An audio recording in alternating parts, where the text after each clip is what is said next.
Voilà, c'est parti.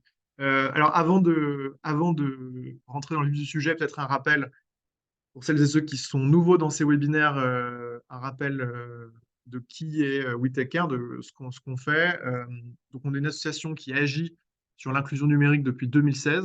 On a un mode d'action que je qualifierais d'un peu singulier sur le sujet, dans la mesure où on est une association, mais on a plusieurs activités qui sont d'une part euh, le conseil. Donc, alors je regarde, oui. Donc, c'est une activité que vous voyez un peu moins, vous, en tant qu'utilisateur des bons clics. Et en fait, c'est une grosse partie de notre activité où on accompagne des collectivités locales, des opérateurs privés ou publics, pour les aider à mettre en place leur stratégie d'inclusion numérique. Voilà. Et donc, on a accompagné plus de 80 organisations, collectivités, opérateurs depuis 2016. Euh, Ce que vous voyez plus, vous, c'est évidemment la partie solution numérique, donc avec les bons clics, cette plateforme qui rassemble, et le chiffre pour être actualisé, parce qu'aujourd'hui, vous êtes plus de 65 000 personnes à accompagner sur le numérique grâce aux bons clics. Donc, c'est vraiment très important. Et sur les bons clics, vous pouvez retrouver euh, un certain nombre de ressources, que ce soit des ressources pédagogiques pour créer vos ateliers, par exemple, des ressources pour vous documenter sur des sujets que vous voulez rajouter à votre accompagnement, par exemple, mais aussi des webinaires, mais aussi un forum, voilà, tout un ensemble de choses. Autre évolution sur les bons clics, pour celles et ceux qui sont là depuis longtemps, c'est vrai qu'au départ, il y avait une vision qui était très tournée sur ceux qu'on appelle les aidants numériques, faute de meilleurs termes, donc toutes les personnes en situation d'accompagnement numérique. De plus en plus, on développe des choses directement à destination des apprenants, donc des exercices qui peuvent être faits directement par les apprenants. On développe aussi beaucoup le lien entre vous et les apprenants. Donc, par exemple, vous pouvez suivre l'évolution de vos apprenants, vous pouvez associer des apprenants à votre compte. Depuis quelques jours, vous pouvez aussi assigner des ressources à des apprenants. Donc, vous avez des apprenants, vous pouvez leur suggérer de consulter des ressources. Voilà. Donc, ça, c'est un certain nombre de choses qui peuvent vous être utiles. On développe aussi d'autres solutions numériques. Vous connaissez peut-être Click and Job, qui est une plateforme qu'on a développée il y a quelques années sur la question de l'insertion professionnelle.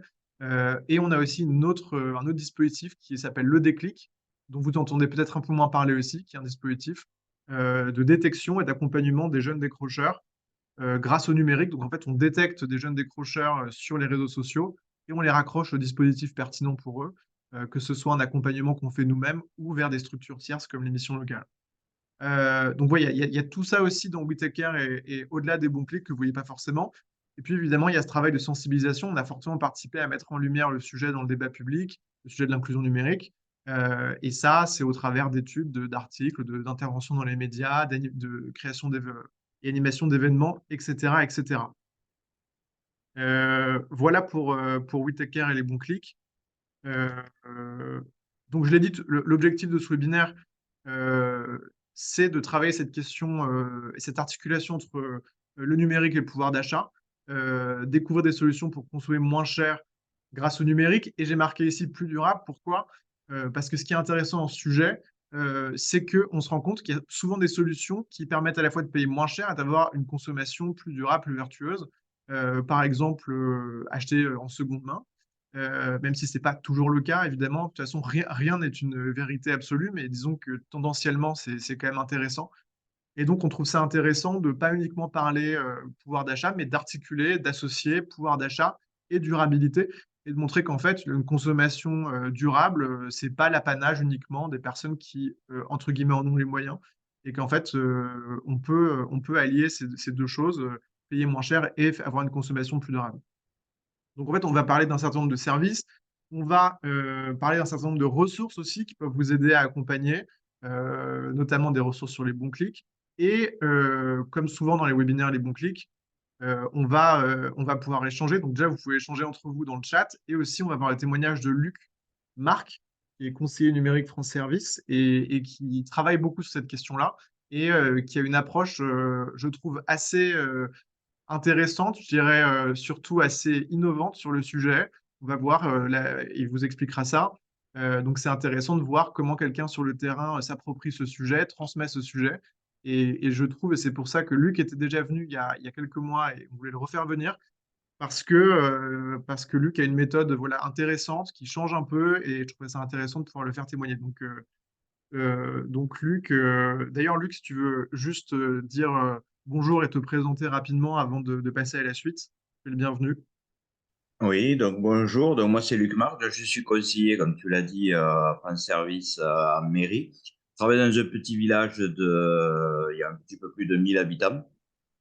Et tout à l'heure, je vous détaillerai un petit peu comment j'ai abordé ce sujet-là. Voilà. Voilà, on se reparle tout à l'heure. Et merci encore de témoigner à nouveau. Avec Alors, plaisir. petite info pratique. Donc ça, je l'ai dit pas mal de fois, donc je pense que vous l'avez en tête. N'hésitez pas à vous renommer pour qu'on sache un peu où vous agissez. Si ça vous dit, vous n'êtes évidemment pas obligé. Très important, merci de bien couper vos micros. Parfois, on oublie, etc. Mais c'est vrai que le moindre bruit parasite, ça peut être assez ennuyeux. Donc, n'hésitez pas vraiment, enfin, pensez bien à couper vos micros. En dehors des temps d'échange, évidemment, si vous avez une question au moment où on vous propose de poser une question, vous êtes évidemment les bienvenus. Et en revanche, tout au long du webinaire, vous pouvez tout à fait poser vos questions dans le chat et j'essaierai de rebondir dessus en temps réel. Par ailleurs, parce que vous posez souvent la question et c'est normal, le support et les liens mentionnés pendant le webinaire ils vous seront partagés par mail. Par mail, vous sera également partagé un questionnaire de satisfaction. Ça peut paraître un peu rébarbatif, ça prend vraiment 30 secondes et nous, ça nous aide énormément à recalibrer, à intégrer des choses. Il y a par exemple dans ce webinaire des choses qu'il n'y avait pas avant que j'ai intégrées parce que vous l'avez mentionné dans le questionnaire de satisfaction. Il y a d'autres webinaires qu'on a vraiment assez largement fait évoluer en termes de contenu, en termes de durée. Donc on prend vraiment en compte vos retours, donc n'hésitez pas à les faire. Voilà, donc c'est parti. Pour commencer, on va commencer avec un petit quiz qui sera un prétexte un peu pour vous donner quelques premières informations sur le sujet. Donc, je vais vous envoyer dans le chat un lien et en cliquant sur ce lien, vous allez être redirigé vers une page sur un site qui s'appelle Wooklap. Pas besoin de vous faire de compte, vous êtes directement, vous arrivez directement sur ce site et ce site vous permet de répondre à des petites questions. Voilà. Euh, alors, je vais aller moi-même sur Booklap.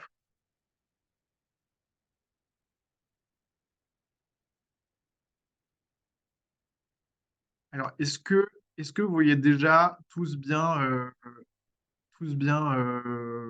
là l'écran Booklap avec marqué comment participer, etc. Super. Nickel. Eh bien, c'est parti. Je vous propose de commencer avec une première question. Quel service en ligne permettant d'acheter moins cher avez-vous déjà présenté à vos publics? Et donc là, vous pouvez répondre directement dans Booklap. Aucun. Too good to go. Aucun, bah, c'est une bonne nouvelle parce qu'on va vous en présenter plein. La Belle Emmaüs, oh là, il y a beaucoup d'inspiration. La Belle Emmaüs, Vinted, le Bon Coin, Phoenix, euh, Good to Go, Vinted, Phoenix. Super, pas mal de aucun. Give, euh, Rapide permanence de temps de récupérer des fruits et légumes, le Bon Coin. Ok, super. Bah, merci pour ces premiers témoignages. Je repasse sur la présentation. Euh, Alors, déjà, c'est intéressant de voir que c'est à peu près réparti là dans le webinaire et je dirais j'ai l'impression qu'il y avait un peu la moitié de réponses qui étaient aucun et l'autre qui avait déjà commencé à mettre en place des choses. Donc, je trouve que c'est intéressant. Ça va pouvoir bien dialoguer. Déjà, cette question me permet de refaire un point de contexte sur le sujet. Euh, Pourquoi est-ce qu'on, parce que c'est pas forcément évident, pourquoi est-ce que nous, en tant qu'acteurs du monde social et numérique, donc de l'inclusion numérique, on s'est dit que c'était un sujet intéressant. Déjà, c'est parce que on a observé qu'il y avait un certain nombre de services en ligne qui permettent de payer moins cher des biens et services qui sont assez essentiels. Je vais les détailler dans la slide d'après. Pour l'instant, pour les survoler, il y a d'une part un certain nombre de services privés qui soient de l'ordre de l'économie collaborative, comme Le Bon Coin, de plateformes comme Too Good To Go, voilà, ou même de l'ordre du e-commerce. Et chose qu'on range aussi dans le sujet de nous, c'est le service des services publics qui sont accessibles uniquement en ligne et qui permettent de faire des économies substantielles, prime à la conversion et prime rénov par exemple. Donc, il y a un certain nombre de services en ligne publics ou privés qui permettent de faire des vraies économies. On le verra après aussi, qui ont parfois une dimension, un impact écologique intéressant. Mais le paradoxe et l'injustice sur ce sujet, et je dirais que c'est cette injustice qui nous a motivés à travailler sur le sujet, c'est qu'ils ne profitent pas, ou moins en tout cas, à celles et ceux qui en ont le plus besoin. Et il y a deux éléments que je trouve assez frappants, assez éloquents sur ce sujet. Déjà, on voit dans le baromètre du numérique, donc le baromètre du numérique, certains d'entre vous doivent le connaître, c'est vraiment le document de référence qui chaque année ou chaque année et demie est fait par l'ARCEP et qui teste et qui analyse énormément de données sur le rapport au numérique, les usages numériques des Françaises et des Français. Donc ça, c'est vraiment une référence et je vous recommande d'y jeter un œil quand vous avez un questionnement sur un sujet, parce qu'il y a vraiment, ils ont testé quasiment toutes les questions, tous les sujets. C'est vraiment un document extrêmement riche. Et qu'est-ce qu'on trouve dans ce baromètre du numérique? On voit un chiffre qui nous interpelle beaucoup, qui est qu'il y a un écart de 12 points, ce qui est absolument considérable. Et quand on regarde un certain nombre d'options, on retrouve très rarement cet écart-là entre les personnes à bas revenus et les personnes à haut revenus dans la propension à faire des achats en ligne. Donc, il y a un écart majeur. Et finalement, cette étude du baromètre du numérique, elle ne vient que étayer, confirmer une intuition qui était celle de l'étude Capacity, qui était une étude qui a été aussi assez structurante, mais en 2017, qui disait que les internautes qui avaient le plus de difficultés économiques sont ceux qui tirent le moins parti d'Internet pour faire des économies dans leurs achats. Donc c'est vrai qu'il y a cette situation qui est rageante en fait, c'est qu'on voit qu'il y a un certain nombre de services. Évidemment que c'est pas ça qui va, c'est pas ces services qui vont suffire à résoudre la situation entièrement des gens, mais il y a un certain nombre de petits gains de pouvoir d'achat à aller grappiller par-ci par-là, c'est en dizaines, en centaines d'euros par mois. On va voir après un peu des estimations, des ordres de grandeur. Mais on voit que ça profite moins à celles et ceux qui en auraient le plus besoin. Et donc, particulièrement dans le contexte inflationniste actuel, même si en fait, ça serait un sujet hors contexte inflationniste, on a commencé d'ailleurs à travailler un peu avant ce retour de l'inflation sur ce sujet, mais il y a une urgence à mettre le plus de Français et de Françaises possible en capacité d'utiliser ces services qui peuvent les aider à, ou en tout cas participer à protéger leur pouvoir d'achat. Alors, je vois qu'il y a quelques questions. Actuellement, le support, les liens seront partagés, c'est juste. Ouais. Ah, voilà. Garance a répondu dans le chat. Au service public, il faut savoir qu'il y a derrière et que les élus ne passent pas à côté d'autres aides auxquelles pourraient par exemple avoir droit. Effectivement, c'est un sujet important. Je vous propose de passer à la deuxième question. Euh, donc, je retourne sur WooClap. Deuxième question. Alors, en euros et par an, à combien sont estimés les gains de pouvoir d'achat permis par le numérique? À vos estimations, ça fait la troisième fois que j'anime ce webinaire, donc on a souvent des choses qui vont du simple au centuple, donc c'est assez intéressant. Et en même temps, vous le verrez, je vais pas pouvoir vous donner un chiffre exact parce qu'évidemment, les études tâtonnent sur le sujet, mais c'est intéressant de aucune idée. 1500, donc là, ça commence à 50 et ça va jusqu'à 1500, 100, 200, 250, 500, 300, 900. On est globalement dedans. J'ai l'impression qu'il y a un consensus sur de l'ordre de la centaine, de plusieurs centaines d'euros par an, ce qui est considérable. Euh, en tout cas, un consensus chez vous. Donc, merci pour ces réponses. Ça me permet de passer à cette deuxième slide. Donc, déjà, tout à l'heure, j'ai un peu survolé la question un peu de la répartition de ces différents services. Maintenant, je peux aller un peu plus, de manière un peu plus approfondie. Donc, qu'est-ce qu'on entend par services numériques qui permettent des gains de pouvoir d'achat? Il y a d'une part le e-commerce. Pourquoi est-ce que le e-commerce permet de faire des gains de pouvoir d'achat? Ça paraît assez évident. Déjà parce qu'on a un catalogue plus large qu'en magasin, donc on peut comparer les prix. On n'a pas juste le choix entre un ou deux produits qui sont là, mais on peut comparer un nombre infini de marques et de magasins, etc. On a aussi accès à plus de promotions. Il y a quelque chose qui est un peu plus subtil, mais enfin, nous qu'on nomme l'usage expert du e-commerce. Au-delà du côté simplement, il y a des choses moins chères en ligne que hors ligne. il y a quelque chose qui est de l'ordre de cet usage expert du e-commerce. Donc, qu'est-ce qu'on entend par là? En fait, si vous voulez acheter un billet de train en ligne, si vous n'avez pas tous les codes de comment ça fonctionne, comment est-ce qu'on s'y prend, comment est-ce qu'on met une alerte, combien de temps il faut s'y prendre à l'avance, est-ce qu'on peut mettre, le fait de mettre une option qui est en fait des options low cost qui sont disponibles qu'en ligne, etc. Au fond, on aura beau faire un achat en ligne, on ne fera pas forcément une économie énorme par rapport à l'achat en guichet. En revanche, si on est au fait de si on est au fait de tous ces usages, on peut générer beaucoup plus d'économies. Et finalement, c'est la même chose un peu partout. C'est au fond, je dirais, savoir utiliser Le Bon Coin, savoir utiliser Vinted, au-delà de savoir simplement l'utiliser fonctionnellement, c'est aussi un peu une sorte d'état d'esprit, c'est une culture et c'est savoir qu'on peut demander une réduction, savoir, etc., qu'on peut négocier, savoir qu'on peut filtrer par prix. Enfin, en fait, on peut aussi utiliser ce genre de service sans forcément faire d'économie. Donc, faut savoir l'utiliser fonctionnellement et en même temps comprendre un peu l'esprit de ces plateformes. Donc, le e-commerce d'une part. Là, on a des études qui sont un peu anciennes et qui n'ont pas été actualisées, mais on voit que ça oscille entre 140 euros d'économie par an. C'était une étude de France Stratégie en 2018 qui était assez restrictive dans ses hypothèses, mais ça donne une première borne. Et ça allait jusqu'à 1000 dollars d'économie par an, une étude de Stanford aux États-Unis. Voilà, donc en fait, c'est intéressant parce qu'on retrouve un peu les bornes que vous fixiez vous dans le chat, entre une centaine d'euros par an et plusieurs centaines jusqu'aux milliers. Donc, premier sujet, le e-commerce. Deuxième sujet, l'économie collaborative. On en a un peu parlé tout à l'heure. C'est les gains de pouvoir d'achat qui sont liés évidemment à l'achat de services et de biens sur des plateformes collaboratives, mais aussi, et c'est intéressant, à la vente de ces biens. Et ça, c'est intéressant parce que quand on parle de gains de pouvoir d'achat, c'est important de se dire qu'on peut aussi faire des gains, en tout cas des économies ou avoir un revenu complémentaire en vendant des choses sur ces plateformes typiquement sur Le Bon Coin. Donc là, on pense évidemment à seconde main type Le Bon Coin, covoiturage type Blablacar. Et là, on a des études intéressantes. Alors, relativement anciennes aussi, mais dès 2017, une étude CSA estimée à près de 500 euros d'économie par an, ce qui est considérable, juste sur ce sujet de l'économie collaborative, les économies qu'on peut faire en achetant et en vendant. Et il y a un chiffre du Bon Coin, donc uniquement sur le Bon Coin. Donc on voit que plus on avance, plus on fait un focus service par service et plus les chiffres augmentent. C'est pour ça que ces hypothèses de 2018, en fait, je pense qu'aujourd'hui, avec l'explosion des usages du numérique post-Covid, etc., en fait, je pense qu'on est beaucoup plus de l'ordre du millier d'euros par an que de la centaine.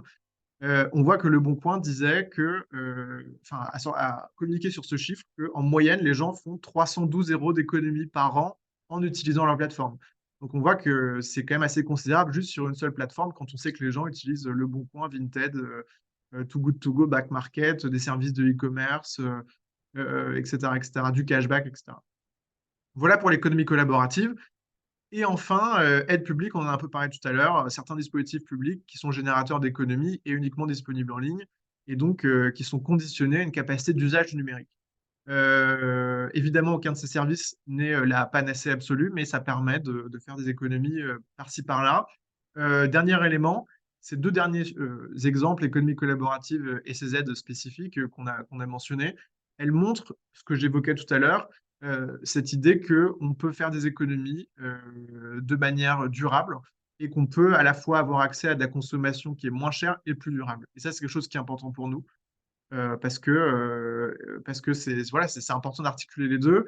Et dans les services qu'on met en avant, on essaye au maximum de mettre en avant des services qui ont cet impact écologique aussi positif. Il y a aussi des services qui ont un triple impact positif. Par exemple, Label Emmaüs, certains le mentionnaient, c'est à la fois moins cher, c'est plus écolo, et pour le dire simplement, et il y a aussi un impact social, puisque ça finance et ça soutient des chantiers d'insertion et de l'insertion professionnelle. Voilà pour cette question. On va repasser sur le Booklab pour passer à la troisième question, qui est une petite mise en situation. Alors, Sarah, qui est une interlocutrice fictive que vous auriez, aimerait s'équiper à bas prix. Parmi les solutions suivantes, lesquelles lui proposez-vous?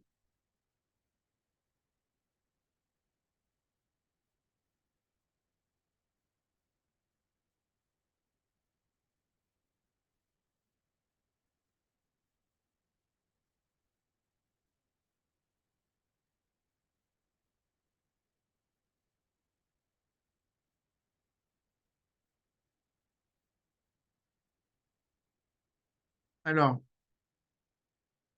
vous avez bien participé, merci beaucoup.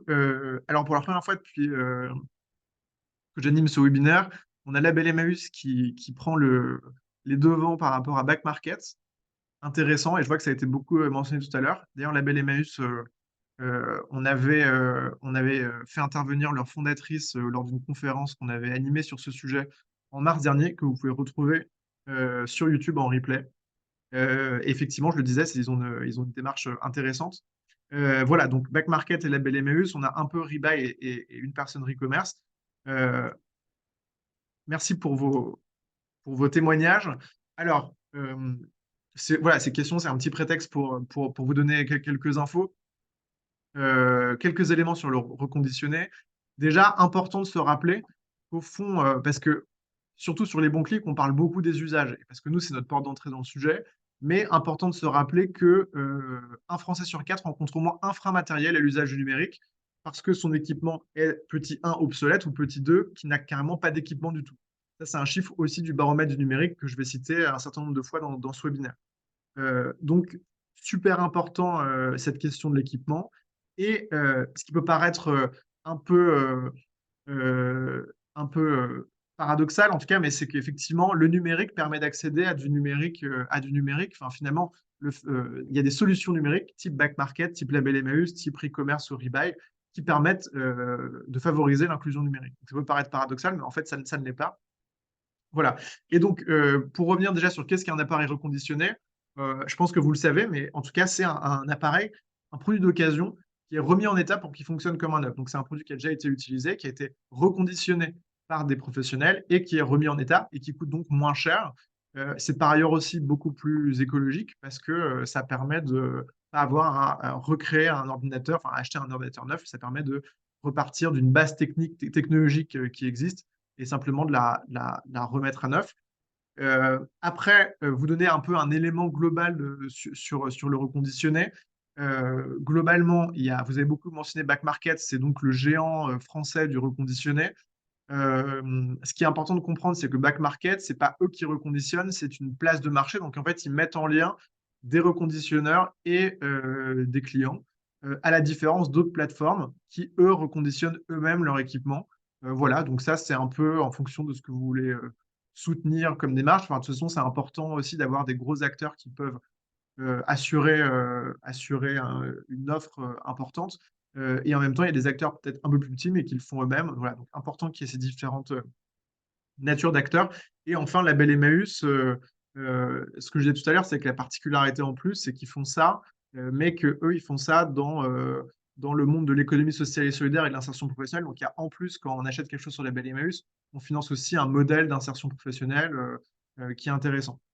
Euh, voilà pour le reconditionné. Je vais voir s'il y a quelques questions. Emmaüs Connect propose également des produits numériques, tout à fait, des prix solidaires. Beaucoup de personnes précaires n'ont pas de matériel connecté. Et c'est tout à fait ce que dit ce chiffre et ce qu'on voit effectivement sur le terrain.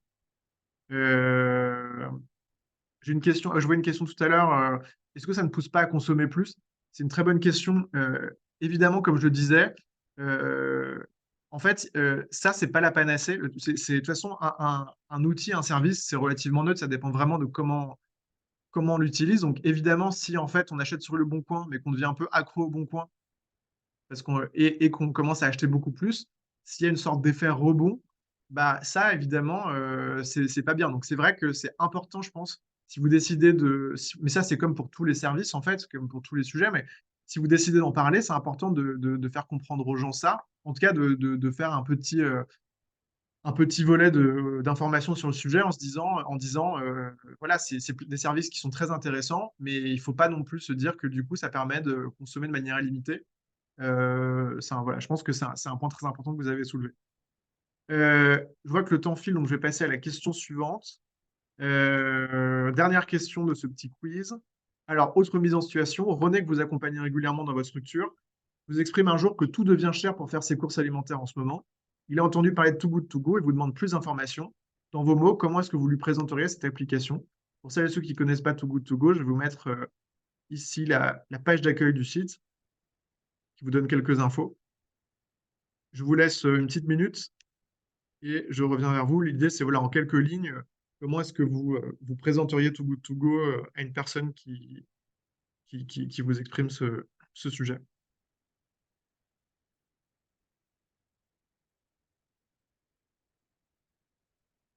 Invendu des boutiques, éviter le gaspillage alimentaire en récupérant à moindre prix les invendus, récupérer des invendus à moindre prix, publication qui permet d'avoir des prix.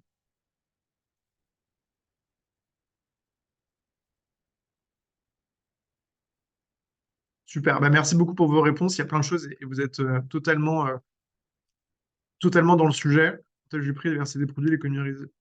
Vous êtes totalement dans le sujet. Ça me donne un prétexte pour passer à cette quatrième et dernière slide, cette première séquence un peu verticale d'information. Euh, faire des économies sur l'alimentation. Déjà, pour répondre tout de suite à la question que j'ai posée, ce que je trouve intéressant dans l'exemple de Too Good To Go et dans la façon dont vous l'avez présenté, c'est qu'en fait, il y a cette articulation entre euh, anti-gaspi, qui est la thématique, et économie. Et en fait, et ça c'est aussi parce que Too Good To Go, c'est un service privé, c'est une marque. Too Good To Go, naturellement, il parle beaucoup plus de la dimension anti-gaspi que de la dimension économie. Donc en fait, ce qu'il faut faire, je pense, quand on parle de ce sujet, c'est de rééquilibrer un peu ce discours en expliquant que pourquoi est-ce que c'est moins cher, mais en expliquant quand même que c'est beaucoup moins cher.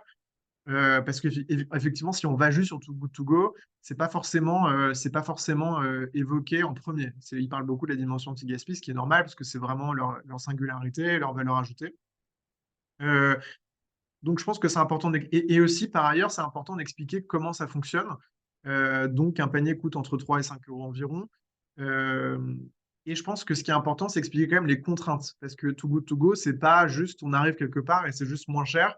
Il y a des contraintes qui sont de deux ordres différents. Il y a d'une part une contrainte en termes d'horaire. On ne peut pas aller chercher le panier, que ce soit dans un restaurant ou dans un supermarché à n'importe quelle heure. Donc, il faut quand même avoir un agenda assez flexible ou pouvoir se rendre disponible. Parfois, il faut aller à 14h45, 15h dans un restaurant. Enfin, on n'a pas toujours la possibilité de le faire ou très tard, 22h, 22h30. Par ailleurs, on ne choisit pas toujours ce qu'il y a dans le panier, voire on choisit assez rarement.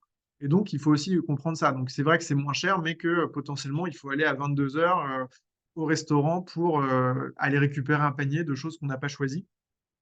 Donc ça, c'est important. Par ailleurs, et je pense que je n'ai pas vu les commentaires qui s'affichent, mais je pense qu'il va déjà avoir le retour. Too Good To Go, c'est super en zone urbaine, périurbaine. En revanche, quand on est dans une zone plus rurale, il y a moins d'offres. Et donc, en fait, souvent, les gens nous disent, oui, mais Too Good To Go, nous, il n'y a pas d'offres. Donc, effectivement, typiquement, avant d'en parler à vos publics, regardez s'il y a des offres sur Too Good To Go, sur Phoenix, etc. Je vais voir si les commentaires étaient effectivement. Voilà, malheureusement, dans le rural, très peu de commerces qui utilisent Shudu. Euh, euh, c'est ça. Donc, oui, ça, je suis tout à fait d'accord avec vous. C'est pas pour tout le monde. Donc ça, il faut quand même vérifier pour pas avoir d'effet un peu déceptif de on parle d'un service qui a l'air super et au final, on se rend compte qu'il y a une seule boutique ou restaurant qui propose ça dans un rayon de X kilomètres. C'est un peu décevant. Donc, faire des économies sur l'alimentation pour élargir un peu sur ce sujet, il y a d'une part l'anti-gaspi, que ce soit les invendus de commerce, Too Good To Go, Phoenix, ou la question qui est un peu moins centrale, mais il y a aussi des applications qui permettent de faire moins de gaspillage en cuisine, Frigo Magic, Save It et sûrement d'autres. Après, l'autre dimension du sujet, c'est la distribution alimentaire, avec des applications comme Give, qui est une application de dons entre particuliers, Hop Food qui permet aussi d'identifier des dons alimentaires. On a remis ici le SoliGuide qui est une plateforme qui centralise énormément de solutions, de solutions, d'accompagnement, d'actions sociales autour de chez soi. Notamment, ils ont une rubrique distribution alimentaire. Donc SoliGuide, c'est une plateforme qui est intéressante pour ça. Et c'est un retour qui avait été fait dans le webinaire précédent et que j'intègre ici. Il y a aussi des groupes Facebook et qui là sont pour le coup plus répartis de manière homogène sur le territoire, des groupes Facebook de distribution alimentaire entre particuliers, etc. On verra aussi sur la question du troc, c'est des groupes Facebook de troc, voilà. Donc, merci à la personne, je ne sais pas qui c'est, mais qui avait suggéré cette idée parce que nous l'avons rajoutée et c'est tout à fait intéressant comme retour. Voilà pour ce sujet. Alors, je regarde un peu les commentaires. Oui, donc certains distributeurs font une journée anti-gaspi avec des produits en sortie de caisse à 80%. Intéressant, je ne le savais pas. Il y a aussi d'autres applications apparemment où il y a des plus avec des petits producteurs comme Leaf. Voilà, merci beaucoup pour tous ces conseils. C'est super intéressant. Donc, pour résumer, faire des économies avec Internet, qu'est-ce que ça veut dire? En fait, ça veut dire plein de choses. Ça veut dire acheter ou vendre de seconde main. On n'a pas évoqué Vinted, mais Vinted, c'est aussi un usage qui s'est totalement développé depuis quelques années. C'est aussi pour ça que je dis que les chiffres qui sont calculés en 2017-2018, c'était même avant que Vinted soit utilisé. Donc, ça montre quand même qu'il y a quand même des chiffres qui doivent être actualisés. On peut parler de Gibert, par exemple, aussi, qui est un magasin, une chaîne de magasins à Paris, mais qui a aussi une plateforme partout en France, juste pour les articles de culture. On n'a pas vachement parlé, mais surveiller les promotions, utiliser des comparateurs en ligne, ça, c'est aussi quelque chose qu'on peut faire. En tout cas, on a très rapidement évoqué ça pendant la partie e-commerce. Euh, j'ai pas parlé du cashback. Il y avait des gens qui avaient réagi la dernière fois au webinaire sur la question du cashback. C'est vrai que c'est une question un peu sensible parce que à la fois le cashback, ça permet de faire des économies et d'avoir de faire des économies, d'avoir des petits compléments de revenus très très légers. Mais c'est vrai que ça demande beaucoup de données personnelles. Donc on avait eu des retours disant le cashback, vous en parlez pas, mais c'est vrai que c'est intéressant et en même temps, ça pose des questions en termes de données personnelles. Donc on a un article où on le mentionne, en expliquant aussi que là aussi, le cashback n'est pas la panacée, que ça pose d'autres sortes de questions. Donc, pour l'instant, on ne le met pas en avant là, mais c'est aussi un sujet. Et puis par ailleurs, faire des économies avec Internet, c'est aussi, on l'a dit, échanger, faire du troc. On remet ici les groupes Facebook, Give, Je donne, puis faire réparer son matériel, bénéficier d'aide uniquement disponible sur Internet, etc. Et en conclusion de ces slides, on a remis ce que vous évoquiez tout à l'heure. Les plateformes de seconde main sont financièrement avantageuses si elles sont utilisées avec parcimonie. Et il peut y avoir une dimension potentiellement un peu addictive de ces plateformes. Donc, il faut vraiment mettre en garde les gens sur le fait qu'il ne faut pas changer de mode de consommation parce que en tout cas, ou d'intensité de consommation parce qu'on consomme avec ça. Gibert aussi à Montpellier, tout à fait. Il y a aussi les cartes de fidélité des magasins. C'est vrai. Pour ces retours. Euh, Oui, alors avant de passer à la suite, je voulais vous montrer un outil qu'on a créé qui est ce qu'on appelait une carte mentale et je vais vous la présenter tout de suite.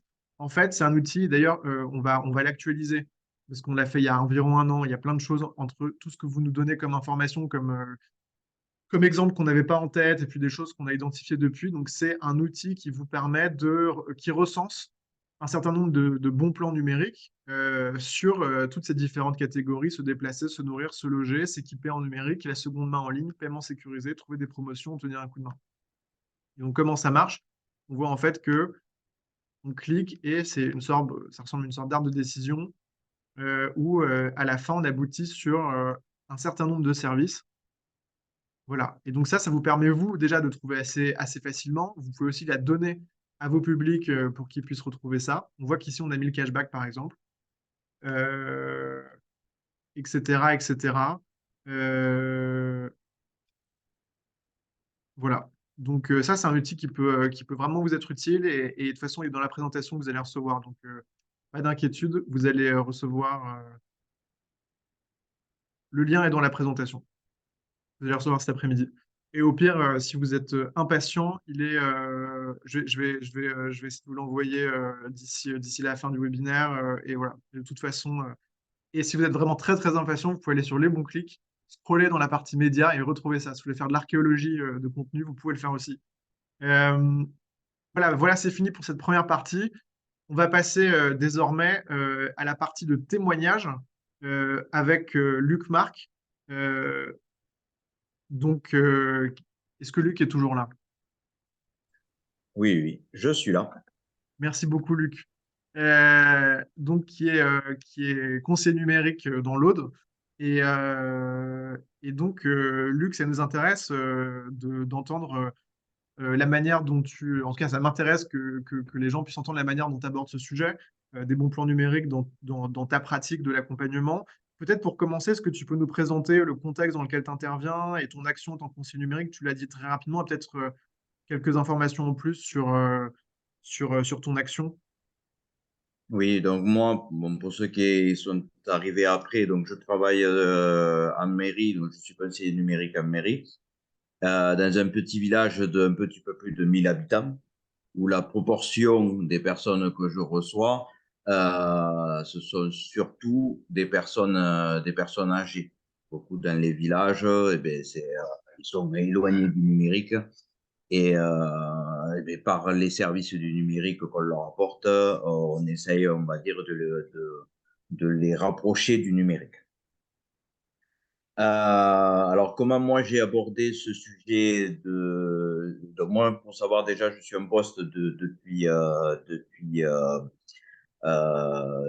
début d'année 2023.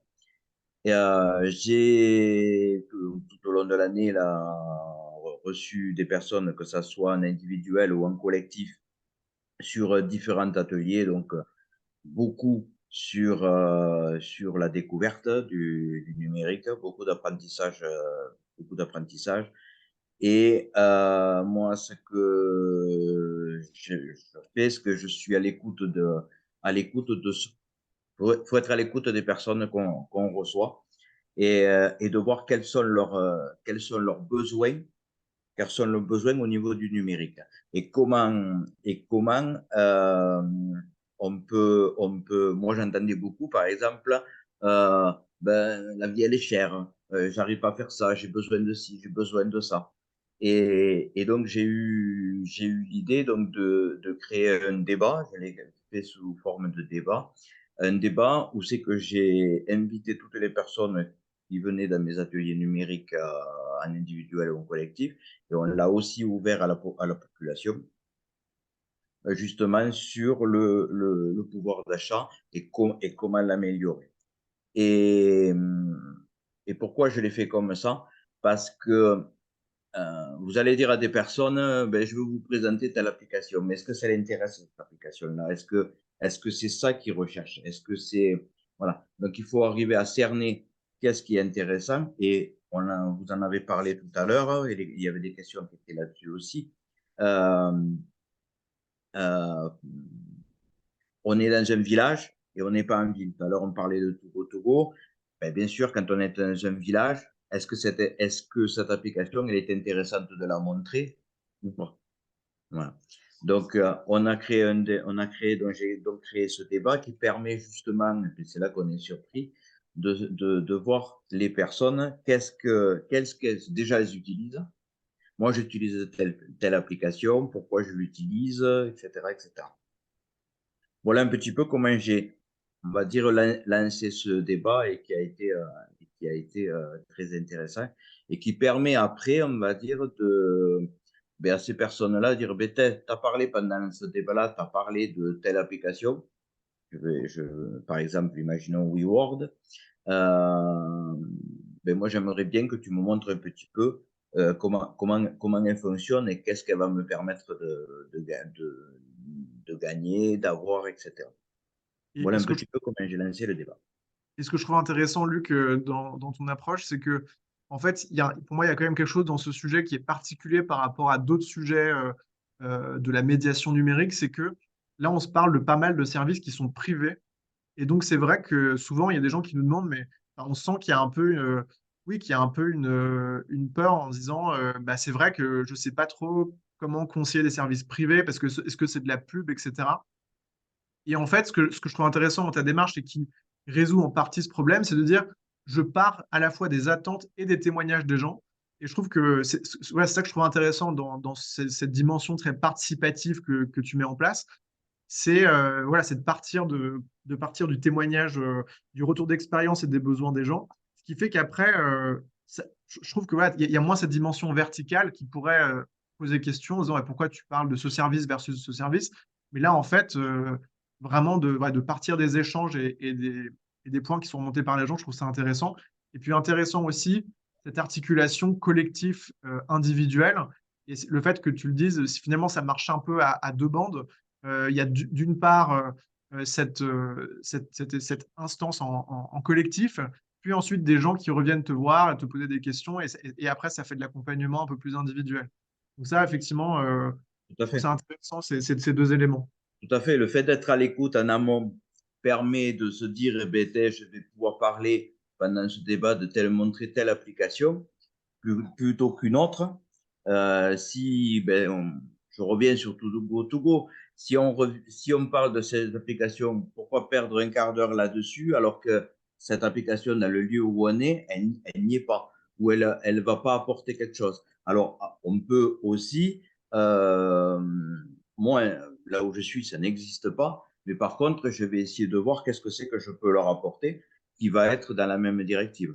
Ben, exemple, je suis allé, on a une épicerie dans notre village et qui vont faire, à un moment donné, de temps en temps, il y a quelqu'un qui en a parlé aussi, que ça se faisait sur Montpellier et tout ça, ou à Lidl, etc.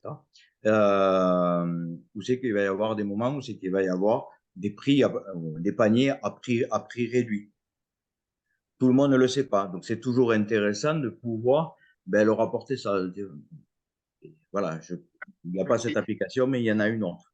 il y a une Euh, question, il y a une question intéressante de Marie-France qui nous dit, finalement, sur laquelle j'ai envie de rebondir, qui dit grosse question, est-ce que c'est sécurisé? Et moi, j'aurais envie de rebondir en disant, effectivement, est-ce que toi, tu vois, au-delà de l'intérêt que les gens puissent avoir sur telle ou telle application, est-ce que tu vois un peu une peur de certains des publics à se dire, oui, ça a l'air intéressant, mais j'ai une peur un peu plus large sur la question finalement de faire des achats en ligne.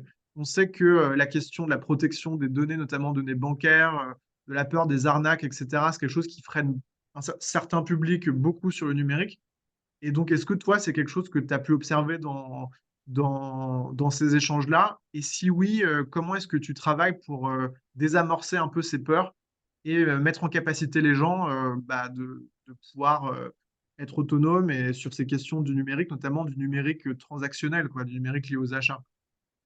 c'est certain que ça, la peur, une personne âgée, en règle générale, hein, c'est le public que je reçois, il a la crainte, il n'a pas l'habitude d'aller utiliser ces services-là. On le constate bien dans les chiffres que tu as montrés tout à l'heure, que finalement, c'était les personnes qui étaient éloignées du numérique qui consommaient le moins avec Internet. Donc, bien sûr, il a très peur de ça, d'aller sur Internet, faire un achat, que ce soit sur le Bon Coin, etc. C'est pas, j'ai peur de me faire avoir. Bon, moi, ce que je conseille, c'est cette personne-là, mais si c'est la première fois qu'elle va aller sur le Bon Coin parce qu'elle a envie d'un achat quelconque, de l'accompagner avec elle, de le faire avec elle une première fois.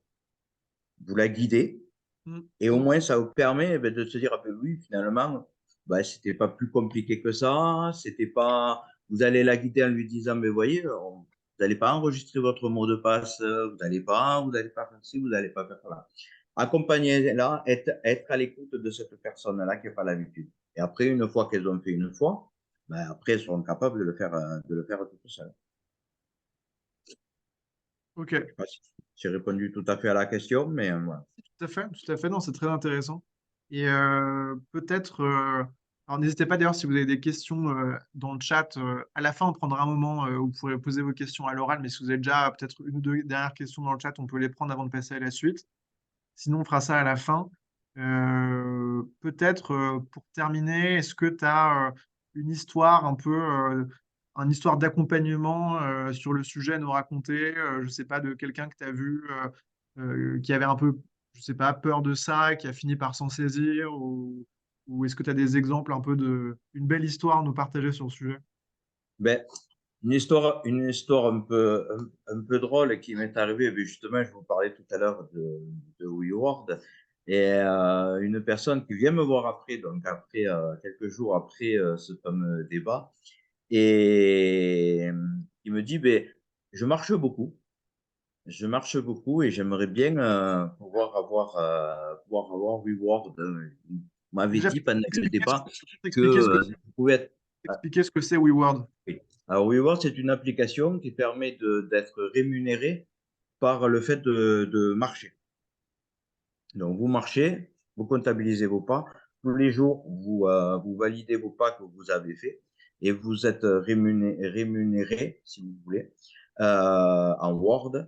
Et au bout d'un certain nombre de Word, eh bien, vous avez la possibilité de les valider et de faire un virement sur votre compte. Et donc, cette personne, je vois Word. Non, alors c'est Christelle qui met Word. Non, c'est pas Word avec, comme on écrit Word. Et voilà, très bien. Claire a rectifié. Euh, et donc, cette personne me dit, ça m'intéresserait de l'avoir. Je dis, ben, il n'y a pas d'autre souci, on va le regarder ensemble. Si vous avez un téléphone portable, elle me dit non, mais j'ai un ordinateur. Alors, je lui dis, oui, non, mais c'est pas possible. Elle me dit, vous m'avez dit qu'il fallait un portable. J'ai dit, oui, mais un téléphone portable. Je lui dis, voilà la petite anecdote rigolote sur ça. Donc, on voit que des fois, c'est vrai qu'il y a un certain décalage avec, avec le numérique. Merci pour. Est-ce que oui, Et merci. après, je voudrais juste rajouter peut-être deux choses. C'est quand vous montrez au niveau des applications et tout ça, euh, il faut montrer ce qui intéresse le public et pas ce qui vous intéresse nécessairement à vous. C'est-à-dire que si vous montrez des applications où vous, déjà, vous avez un intérêt vous-même, ça, il ne faut pas le faire. C'est une règle qu'il faut avoir. Et, euh, et voilà, le fait d'écouter les personnes, vous voyez les besoins qu'ils ont. Donc, partez dans cette direction-là et pas dans votre direction en vous disant, ben moi, on parle de WeWork, moi je marche beaucoup, j'utilise WeWork, ben ça m'intéresse, je vais le montrer à tout le monde. Est-ce que ça intéresse si personne dans votre village a entendu, oh non, moi je marche pas, vous n'allez pas perdre du temps à montrer une application que les gens ne se servent pas. Voilà. Euh, Montrer des applications sur lesquelles il y a un intérêt pour les personnes. Voilà. Ça, c'est important. Merci. On va passer à la suite. Je vois qu'il y a des questions et que cet exemple de WeWorld a créé pas mal de débats, en tout cas de remarques dans le chat. Donc c'est intéressant. Quelqu'un, Pierre, qui demande est-ce que si on fait du ski, on est rémunéré? Je ne pense pas. Je ne connais pas très bien cette application, je dois le confesser. Mais donc, merci pour ces blagues également. C'est sympathique. Et puis merci pour ces témoignages. Il y a d'autres exemples d'applications qui sont là. Merci Luc, et on te retrouve dans 5 minutes pour s'il y a d'autres questions juste après. Ça marche. Je Euh, répondrai sur le chat s'il faut. Super, merci beaucoup. Alors oui, pour continuer, on voulait vous faire une petite démo de ressources. Donc vous montrer un peu des ressources qui nous semblent intéressantes pour pouvoir accompagner sur ces sujets. Donc, d'une part, on en a parlé tout à l'heure, avant de parler de bon plan numérique, il y a la question des achats. Et donc, sur cette question des achats, vous pouvez retrouver sur les bons clics pas mal de ressources sur le sujet. Déjà, cette ressource pour notamment animer un atelier sur le sujet, découvrir les achats et le paiement sécurisé sur Internet. On balaie bien le sujet, à la fois de manière très pédagogique au début sur en fait qu'est-ce que ça veut dire acheter sur Internet, qu'est-ce qu'on peut acheter sur Internet, quelle est la différence entre un achat en ligne et les achats en magasin, etc. Puis après, on rentre dans des choses un peu plus techniques, les étapes du paiement en ligne, jusqu'à un zoom sur la double authentification. Ça, c'est un gros sujet, la double authentification en termes d'accompagnement, en termes de blocage en fait des personnes, parce que ça peut être assez technique. Surtout, il y a des banques où en fait, c'est un code différent entre le code pour se connecter à son application, le code pour valider une transaction, etc. Le code qu'on reçoit au début pour activer son espace. Enfin, ça paraît évident, mais c'est pas si simple en fait quand on n'a pas forcément cette culture numérique-là. Donc voilà, pour celles et ceux qui sont nouveaux sur les bons clics, il y a d'abord ce premier type de support.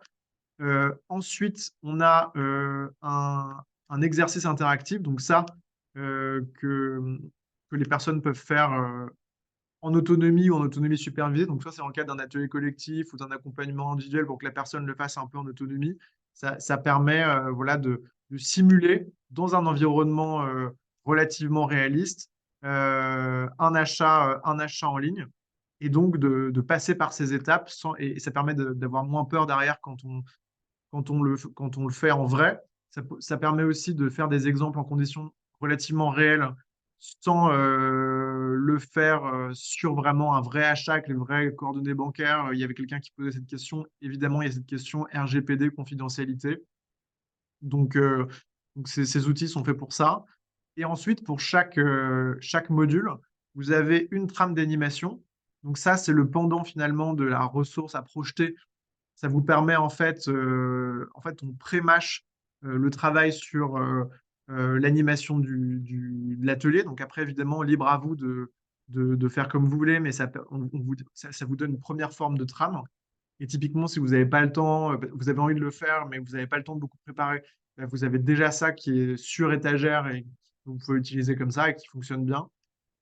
Et ensuite, puisque c'est important de pouvoir maintenir le lien aussi avec les personnes une fois qu'elles sont parties, une fiche résumée qu'on peut donner, imprimer et donner avec les informations clés, là, dans ce cas, sur l'achat en ligne. Donc, voilà un peu les types de ressources que vous trouvez sur les bons clics sur le paiement en ligne.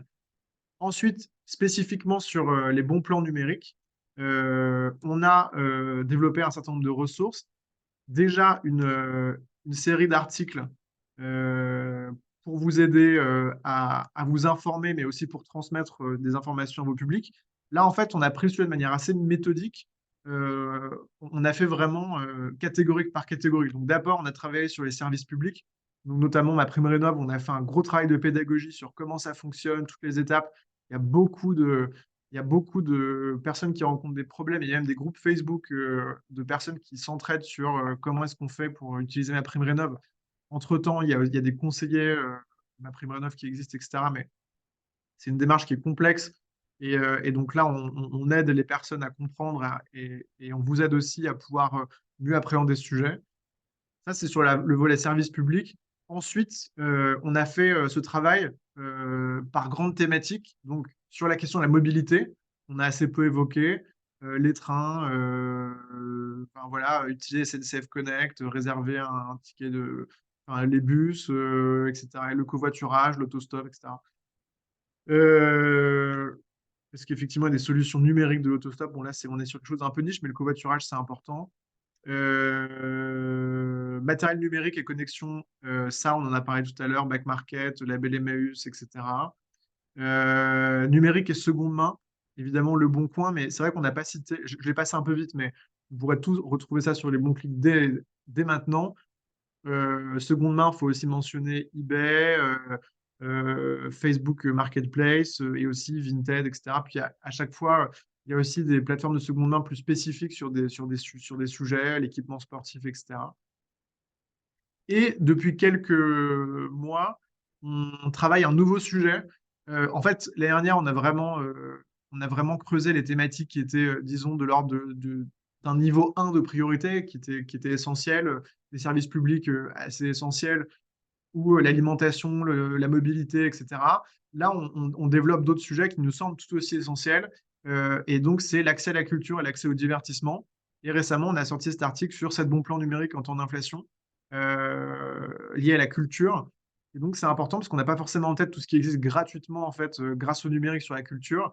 Mais en fait, on peut regarder des films gratuitement, on peut acheter des livres moins chers, on peut réserver des billets moins chers, on peut visiter des musées virtuellement et c'est assez impressionnant la qualité des choses et parfois c'est presque plus agréable que faire la queue, être à 50 devant un tableau.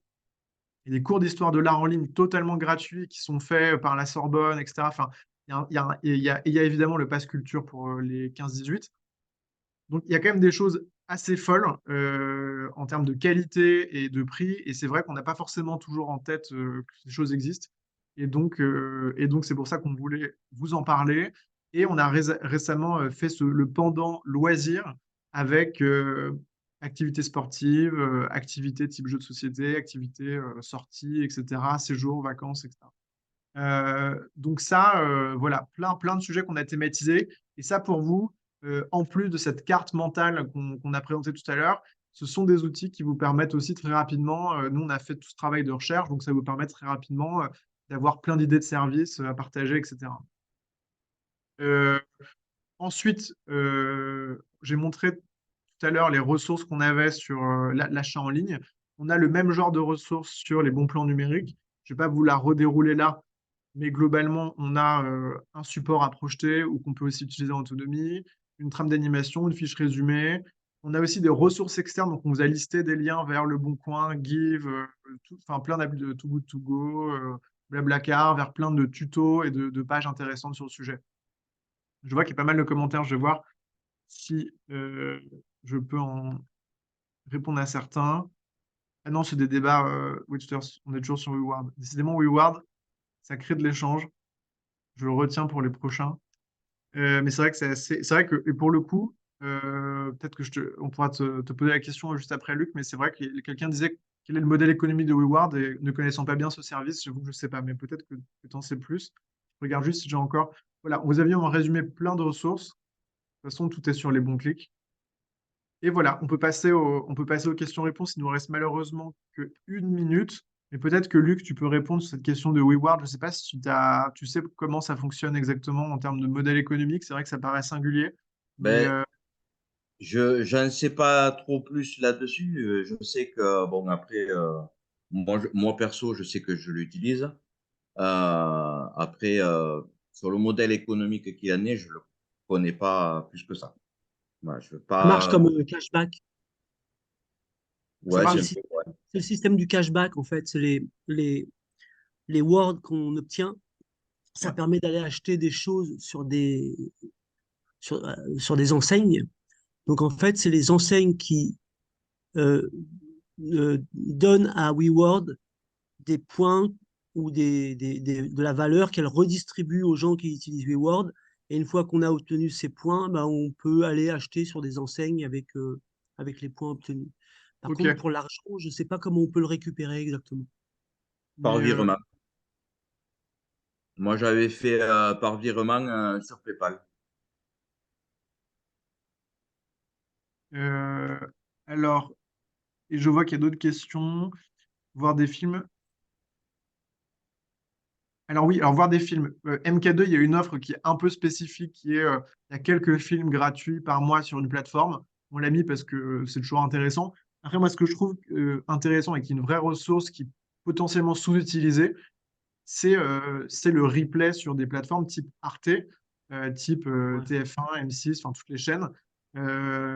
En fait, on se rend pas forcément, on n'a pas forcément le réflexe, mais il y a chaque semaine des dizaines, quinzaines, vingtaines de films de cinéma qui sont pas du fond de catalogue, qui sont vraiment des bons films ou des films très connus qui sont gratuitement sur ces plateformes-là. Donc moi, je trouve ça intéressant de le rappeler parce on peut avoir tendance à l'oublier. Et voilà, je trouve que c'est quand même intéressant. On peut prendre peut-être une dernière C'est pas top question. MK2, hein. Moi j'ai essayé MK2, c'est que des nanars ou alors c'est des courts-métrages assez arty. Des personnes de 65 ans, je les vois pas regarder des trucs comme ça, quoi. C'est vraiment c'est vraiment, à mon avis, c'est quand on est à l'école d'art et puis qu'on s'intéresse à des choses un peu spécifiques, mais c'est très Ok. spécial, quoi. Si on s'attend à voir le dernier, des films, même, euh, même des comédies blockbusters, faut pas rêver.